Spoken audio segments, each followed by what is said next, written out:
अंतर्राष्ट्रीय राजनीति शत्रु और मित्र बनने और बनाने की कहानी है। अमेरिका दुनिया के कई देशों को शत्रु मानता है। चीन भी जिन्हें शत्रु मानता है वो साफ दिखाई देता है।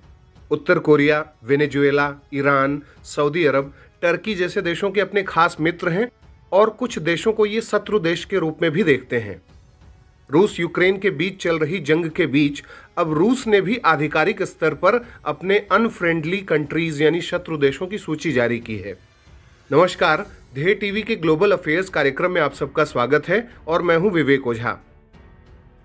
रूस ने अपने अनफ्रेंडली कंट्रीज की जो लिस्ट जारी की है उसमें जिन देशों को शामिल किया है उसमें है अमेरिका, यूरोपीय संघ के सभी सदस्य देश, Britain, Japan, Canada, Norway, Singapore, दक्षिण कोरिया, स्विट्जरलैंड, न्यूजीलैंड, ऑस्ट्रेलिया और ताइवान।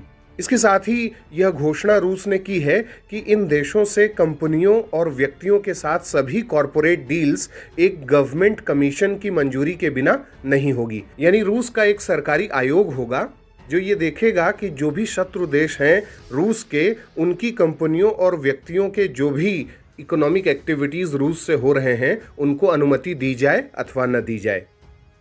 पश्चिम के देशों के साथ बढ़ते कटु रिश्तों, ईस्ट और वेस्ट में बढ़ता प्रत्यक्ष विवाद ही वह मुख्य कारण है जिसके चलते रूस ने ऐसा निर्णय लिया है। इसके साथ ही न्यूजीलैंड सरकार ने एक कड़ा कदम उठाते हुए तत्काल एक कानून पारित करने का प्रस्ताव किया है जिसके जरिए रूस की परिसंपत्तियों को यानी असेट्स को जब्त किया जाएगा और न्यूजीलैंड के एयर स्पेस और जो टेरिटोरियल वाटर है उसमें रूसी एयरक्राफ्ट और समुद्री जहाज़ों द्वारा किसी भी स्थिति में उसे प्रयोग नहीं करने दिया जाएगा। कई अन्य देश भी अपना एयर स्पेस, वाटर्स और बैंकिंग सिस्टम तक रूस का एक्सेस रोकने के लिए इन्हें रूस के लिए बंद करने की सोच रहे हैं।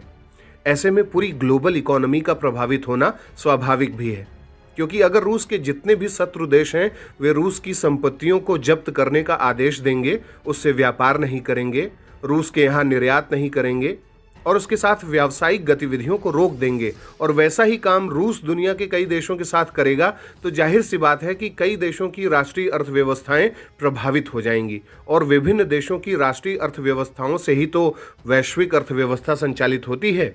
गौरतलब है कि यूरोपीय संघ रूस का सबसे बड़ा ट्रेड पार्टनर रहा है।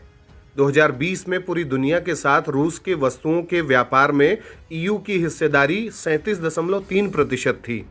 आंकड़े दर्शाते हैं कि ईयू और रूस आर्थिक रूप से एक दूसरे पर कितने निर्भर रहे हैं।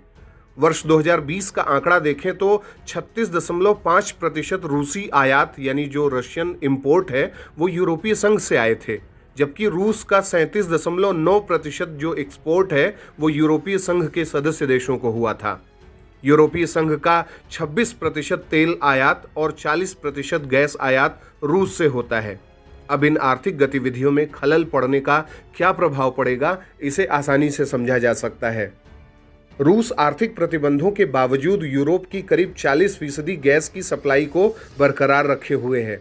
इससे उसे रोजाना करीब 35 अरब डॉलर की कमाई भी हो रही है। इसी के दम पर वह यूरोप से टक्कर भी ले पा रहा है। वह यूरोपीय देशों को सीधे युद्ध में कूदने से रोकने के लिए इसे हथियार की तरह इस्तेमाल कर रहा है।